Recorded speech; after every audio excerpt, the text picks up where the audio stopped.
Hey, good morning, everyone, and thanks for waking up with me.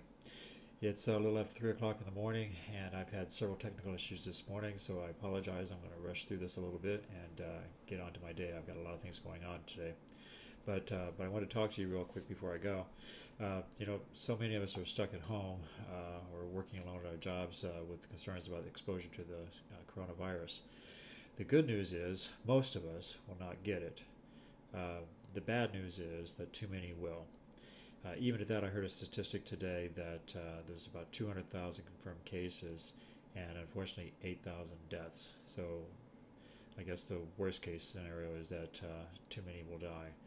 On the other hand, that's roughly a 4% mortality rate. It's still a bad number. It's very unfortunate, and I don't want to make light of that. But 4% is much better than some of the options, and part of that is because Italy is just simply overwhelmed in their medical system and can't keep up and can't do anything, which is why we're doing what we're doing here in the U.S. But I don't want to focus on that. I'd like to move to some of the good things that are possible while this is all going on. This is a really great time to reflect on our lives, on our relationships, our goals, how we're living our daily routines.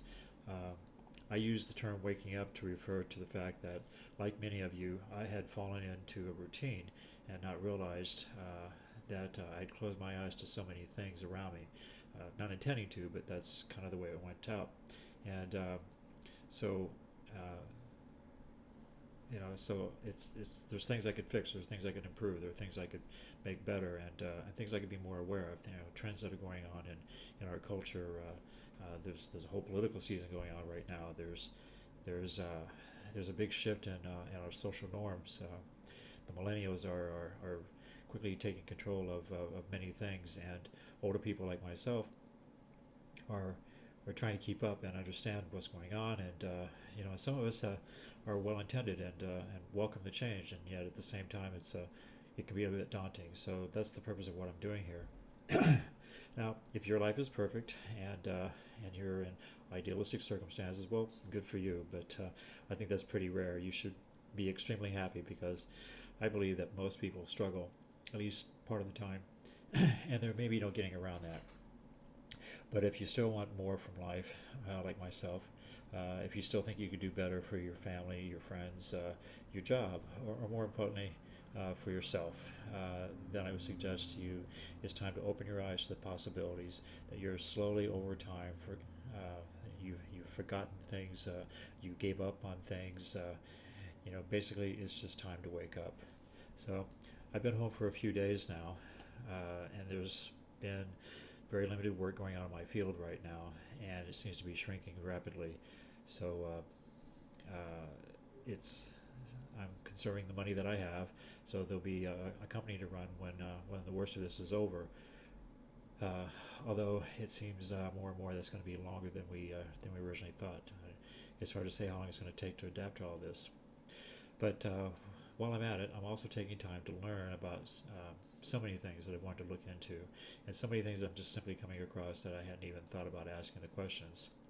Um, but I hadn't been doing this because I always felt like I was too busy, and just didn't have time for one more thing in my life.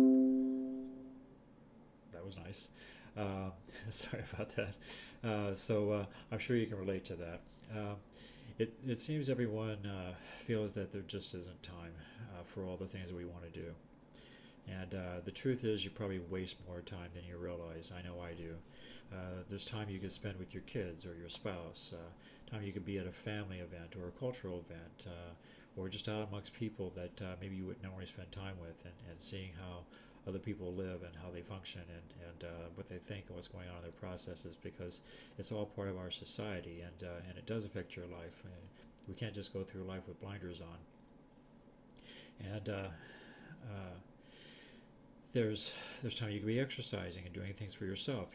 Like thinking about your diet. And I don't mean to lose weight, but to be more healthy, to be more fit, to have a better immune system, and to maximize what you do have right now, and make the best of it, because this probably isn't the last epidemic we're going to have in our lifetime.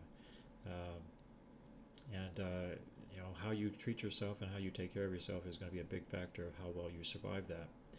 So I feel that if you challenge your routine and realize you don't need so much television watching with mind-numbing game shows or so much screen time with social media or watching cat videos or something like that that you just don't really care about the outcome one way or another, but you're just simply just glancing away at it. By the way, I love cats too, so I'm not trying to pick on cats, but I think you understand the point that I'm making here. So, one way to look at this is it's kind of like clearing out all the dead wood out of a forest. Uh, Once you clear all that out, you see there's room for new things to grow in its place. Uh, for example, we spend a great deal of effort each year fighting forest fires to the point that now the undergrowth in many forests is dense, and so very often the fires burn so hot because of the extra fuel that they literally burn the topsoil right off the ground and destroy the forest in many ways that nature itself had not intended. Now, many trees over time have evolved to actually resist burning, and in fact, some trees won't even release their seeds until there's a fire, and it'll release those seeds for there to be new trees to replace itself. So I think this relates to our lives because it's much better to remove that dead wood and brush from time to time so that when the fires come or the devastating effects happen, then it's not quite so devastating. It's not so deeply scarring. You see, nature has designed life to get rid of dead wood to make room for something new in its place. And if you resist that occasional cleaning of dead wood from your life, you're fighting against nature itself. I don't think you have a chance of living your full potential if you're fighting against your own natural design. Uh, you don't have to wait for that life-changing incident to realize that maybe then it's too late to clear things up. For example, the loss of a loved one or the departure of a friend that you valued deeply for so long that you didn't say the right thing, or you didn't own up to a mistake that you made, or didn't confront them about a mistake that they had made, and maybe work it out. And instead, you'd walked away, and now they're gone. You'll never have a chance to say what you wanted to say to them ever again. Things like that. We just don't have to have that in our life. And with this pandemic, I think there's a possibility that some of us are going to face that kind of decision. And don't wait for an emergency. Don't wait for dire need for you to confront that. But get out there and do some housekeeping every now and then and get some things done.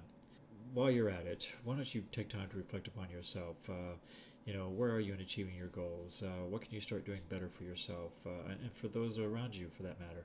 The people that you care about. Maybe you could show more gratitude to people around you, and I'm sure they'll respond in kind. And if they don't, then perhaps they don't belong in your life, and they should be moved along with all the other dead wood that you're cleaning up with.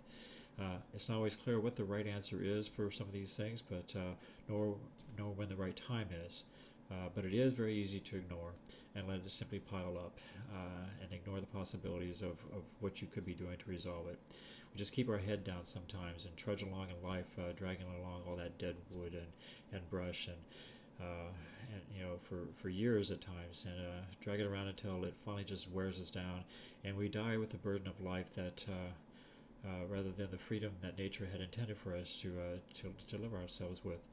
So that's I think you get the point. That's where I'm going. Before I have one more thing fail on me today, I'm going to give this up for this morning. I've got to get going. This has taken much longer than it should have, and I still have to edit this. But I want to thank you for waking up with me. I hope you'll begin your own journey of mindfulness and purpose, and because life isn't about the destination, it's about the journey, and it's much better to be remembered for how you lived our lives than it is for how we died.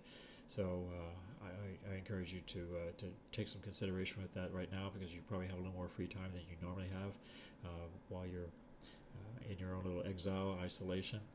I know I have. So I wish you all safety and good health, and I hope you'll subscribe to the channel here, smash that like button, and please leave your comments below. I want to hear your story. I want to hear your thoughts, your feelings, your experiences that might apply to this, or something that you'd like for me to talk about. And I'll do the homework and get right back to you. So So anyway, I'm going to continue to wake up and support you in all your own efforts, and for that, and to live a life of awareness, and see where that goes. So you have a good day, and I'll see you tomorrow. Thanks.